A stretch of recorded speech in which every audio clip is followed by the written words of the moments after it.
Oke, anak sekalian, sekarang kita akan bahas tentang bagaimana hubungan usaha dengan energi. Pada pertemuan yang lalu kita sudah bahas apa itu usaha, apa itu energi, ya. Yang jelas bahwa energi adalah kemampuan untuk melakukan usaha. Berarti dengan kata lain bahwa benda yang melakukan usaha, maka energi benda tersebut berkurang sebesar usaha yang dilakukan. Ada juga yang berpendapat tentang masalah usaha ini ya, bahwa usaha yang menurut para ahli, usaha adalah transformasi atau konversi energi melalui interaksi gaya. Jadi energi itu bisa bertransformasi atau konversi, berubah bentuk ya, dari benda atau bentuk satu ke benda atau bentuk dua melalui interaksi gaya. Nah, ini peristiwa ini disebut dengan usaha. Ini berarti bahwa setiap benda yang diberi usaha, maka energi benda tersebut bertambah sebesar usaha yang diberikan. Usaha lambangnya adalah W. Oleh resultan gaya pada benda, besarnya sama dengan perubahan energi benda tersebut. Jadi W sama dengan delta energi. Energi akhir dikurangi energi awal itu. Contoh permasalahan 1, usaha oleh gaya gesekan dan energi kinetik. Ada benda yang masanya 8 kg diletakkan pada bidang lintasan datar. Karena pengaruh gaya tarik, balok bergerak ke kanan melewati lintasan A dan B yang kasar. Saat melewati A, gaya tarik tersebut dihilangkan sehingga akhirnya benda berhenti di B. Tentukan usaha dari gaya gesekan melawan gerak benda tersebut sepanjang lintasan AB. Ini tentu saja benda bergerak melambat begini kan ada yang menahan ya. Yang menahannya adalah tentu gaya gesekan ya. Nah, pada saat termasuk lintasan AB yang bekerja hanya gaya gesekan yang berpengaruh kepada gerak horizontal itu. Nah, usaha oleh gaya gesekan tersebut membuat gerak balok semakin pelan sehingga saat melewati A, kecepatan balok berkurang dari 4 meter per sekon hingga akhirnya berhenti di titik B. Berarti dari A ke B terjadi pengurangan energi. Dalam hal ini energi karena gerakan ya. Itu energi kinetik namanya. Usaha oleh gaya gesekan besarnya sama dengan perubahan energi kinetik tersebut. Nah, sebagaimana yang sudah dijelaskan bahwa usaha sama dengan perubahan energi, dalam hal ini adalah yang perubahannya adalah energi kinetik. Dan usahanya usaha oleh gaya gesekan. Nah, berarti usaha oleh gaya gesekan sama dengan energi kinetik di posisi B dikurangi dengan energi kinetik di posisi A. Karena awalnya di A, akhirnya di B ya, begitu ya. Nah, ingat bahwa energi kinetik itu kan setengah mv kuadrat.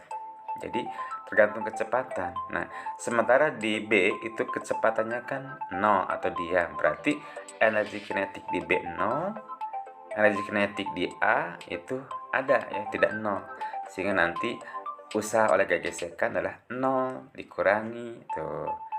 Nah, karena EK di posisi B itu 0 ya, dikurangi EK di posisi A. Nah, ini enggak 0, yaitu setengah kali M-nya 8 kg dan V-nya kecepatannya 4 meter per sekon. Jadi 4 kuadrat jadinya ya. Hasilnya adalah 0 dikurangi 4 kali 16, nah berapa? 64 ya. Jadi 0 dikurangi 64, min 64. Jadi usaha oleh gaya gesekan adalah min 64 Joule. Tanda minus menunjukkan bahwa arah gaya gesekan ini berlawanan dengan arah perpindahan. Contoh permasalahan yang kedua, misalkan usaha oleh gaya gesekan dan energi mekanik. Nah, ini ada benda yang masanya 2 kg dilepaskan di atas bidang miring ya. Kalau dilepaskan berarti awalnya diam ya, berarti V sama dengan 0.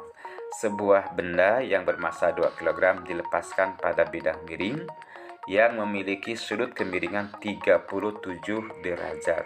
Ini dia. Kemudian kecepatan benda saat menempuh jarak 10 meter itu adalah 5 meter per sekon. Ini adalah kecepatan saat menempuh jarak 10 meter ya. 5 meter per sekon. Tentukan gaya gesekan yang bekerja pada benda. Nah, ini awalnya diam pada jarak 10 meter, kecepatannya 5 meter per sekon ya. Ingat bahwa hukum kekekalan energi mekanik. Bila pada benda yang bekerja hanya gaya gravitasi, maka energi mekanik benda tetap. Dengan kata lain bahwa gaya gravitasi bumi atau berat yang bekerja pada benda tidak berperan mengubah energi mekanik. Sehingga dalam konteks soal ini, konteks permasalahan ini ya, yang berperan mengubah energi mekanik adalah hanya gaya gesekan. Untuk mempermudah, kita ambil permisalan posisi di awal ya, posisi di awal dilepaskan benda ini. Kita sebut posisi A, kemudian pada saat menempuh jarak 10 meter itu posisi B. Usaha oleh gaya gesekan ya, itu sama dengan energi mekanik di B dikurangi energi mekanik di A. Sementara energi mekanik di A itu sama dengan energi potensial di A ditambah energi kinetik di A. Energi potensial di A itu mgh. Kemudian energi kinetik di A, kinetik di A kan awalnya diam ya, di A itu diam, berarti 0 energi kinetiknya. Nah, mgh. Nah, H ini ketinggian. Mengukur ketinggian posisi A terhadap posisi B.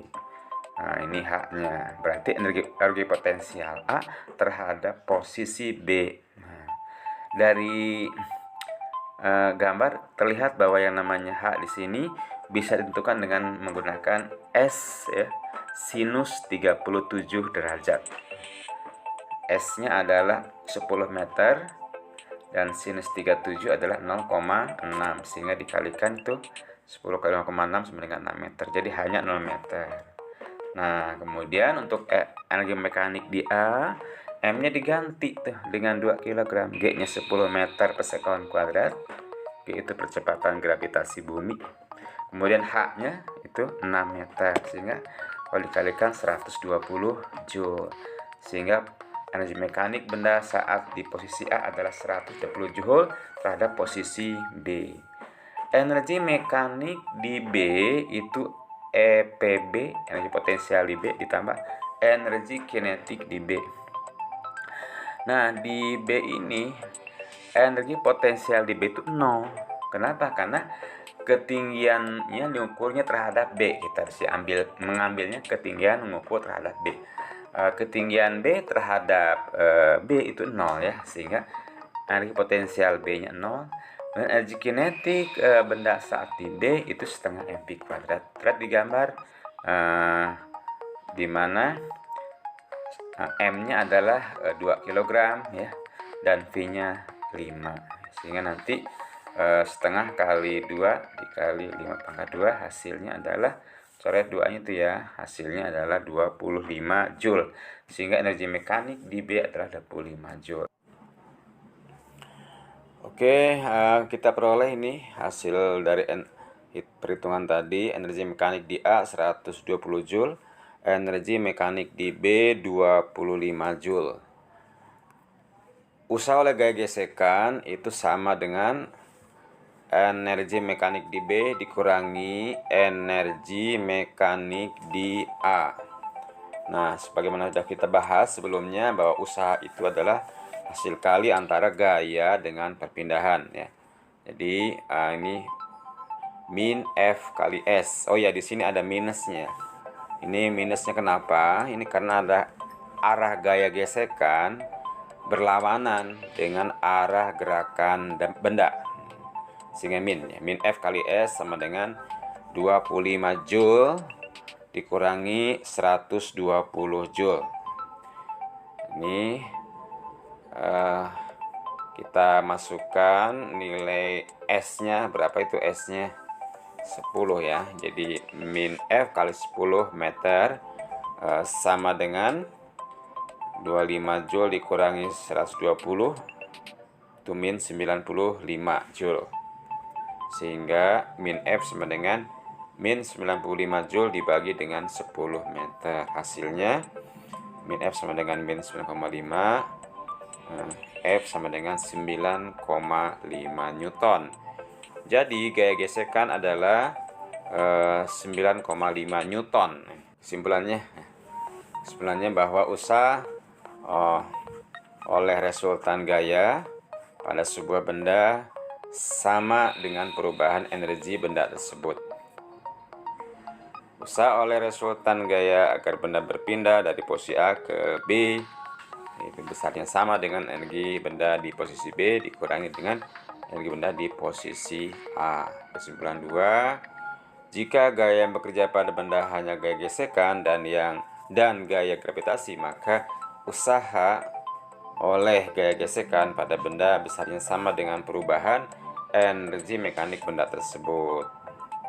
Jadi usaha oleh gesekan sama dengan energi mekanik akhir dikurangi energi mekanik awal. Oke, terima kasih.